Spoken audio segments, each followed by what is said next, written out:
Today I have the pleasure of kicking off 2015 with our very own Christopher Ecclestone. How are you today? I'm very well, thanks. Christopher, last year, 2014, was definitely a year, I think you referenced it as a year of despair previously. So what gave you the inspiration to write the 5 Reasons to be Cheerful in 2015? Over the decades, I've come back to this theme when I get the feeling that there is total despair. And certainly in the latter part of last year, there was a general capitulation going on and a feeling like this would never end. And everything has its cycles, and obviously there has to be an end to this cycle and then the start of an up cycle. And I think with that 2015 we'll see that process begin. All right, so let's start with your number 1. You say it's going to be a better year for base metals. What do you mean by that? Well, we've had a situation where really many of the base metals peaked pre-2008. So before the global financial crisis, we had nickel at phenomenal levels, lead and zinc at really good prices, and they haven't even vaguely seen those levels since that time. Copper, recovered it quite nicely post-2008, and now has really been doing nothing for a while. So I see a situation where we're going to be seeing a reactivation in the West. Despite some people saying that that's not happening, I do believe that it will happen. It's already going on in the US. It's going on in the UK. Some of the northern European countries have got a reactivation going on. We still have some laggards like France and Italy, etc., etc. And but I really feel that with that recovery, we're going to be seeing more base metal usage. But moreover, the lack of investment since pre-2008 is now, becoming a crisis, particularly a crisis in the zinc space. And the associated lead space, and that means some of the chickens are going to come home to roost on underinvestment. There just haven't been big enough projects being brought to the market for a long time now, and that's the thing that's going to change the supply-demand equation.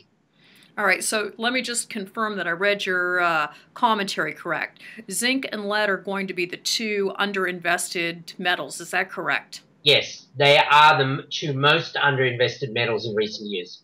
All right, here's my favorite of the top 5. Enhanced M&A activity.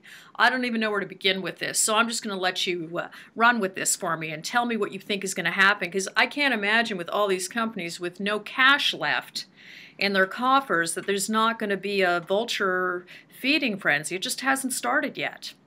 Yeah, absolutely. You're right. It has to take place because the companies have a choice between going bust or selling out. And it's interesting that a company like Paramount, which sold out recently to Coeur d'Alene, they, were winners back last decade. And they certainly were not in as bad a position as many other companies, but basically when it comes down to it, if you're facing a multi-$100 million spend to get your mine going and you don't have that multi-millions, and the market's not going to give it to you, there is only one way, and that is a shotgun marriage with a partner that's got the money. And we're going to be seeing a lot more of that because there are too many projects around now that have reached a stage where they need to be built. You can't do any more drilling. You can't do any more resource estimates on them.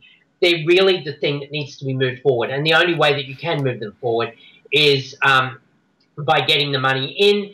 The market's not doing it, so you really have to match up with somebody who does have the money, and it's synergistic. Okay, you say the ideal scenario does not need piles of cash. Okay, tell me, how can this happen without piles of cash?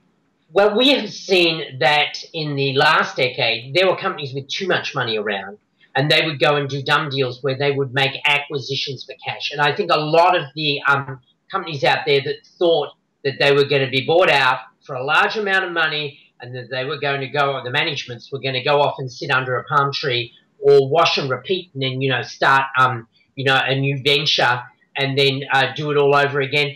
That is not going to happen. What's going to happen now is that companies are going to come, companies that have money in the till, they're not going to use that money on the transaction. They're going to use their own stock to do the acquisition, so essentially all stock deals.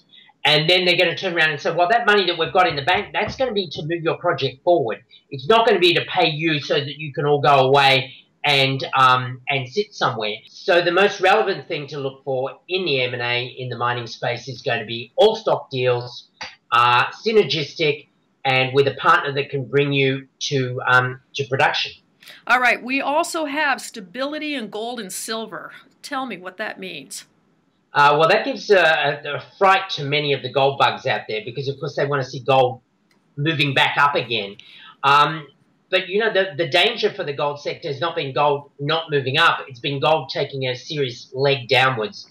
And so I think gold stabilizing between 1,200 and 1,300 is better than having gold spike to 1,700 because then everyone will say it's going to plunge again.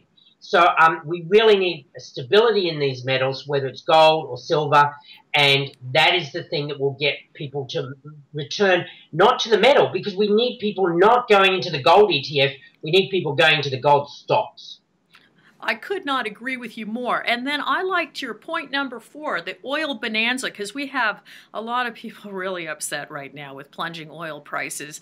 Can you just, what's the good news here with oil?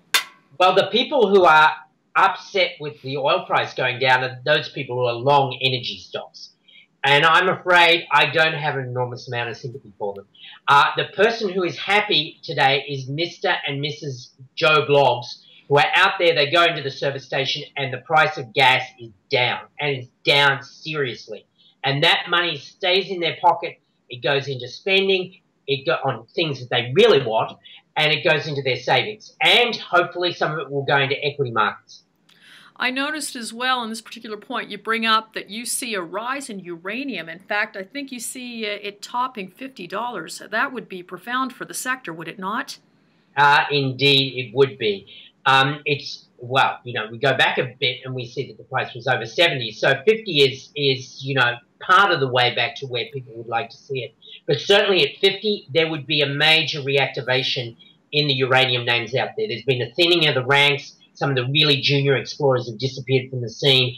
They became rare earth companies. And now we're going to be seeing a situation where the survivors who've probably got, you know, larger resources that they worked up during the other days are now going to become fodder for some of the bigger players to, you know, take out.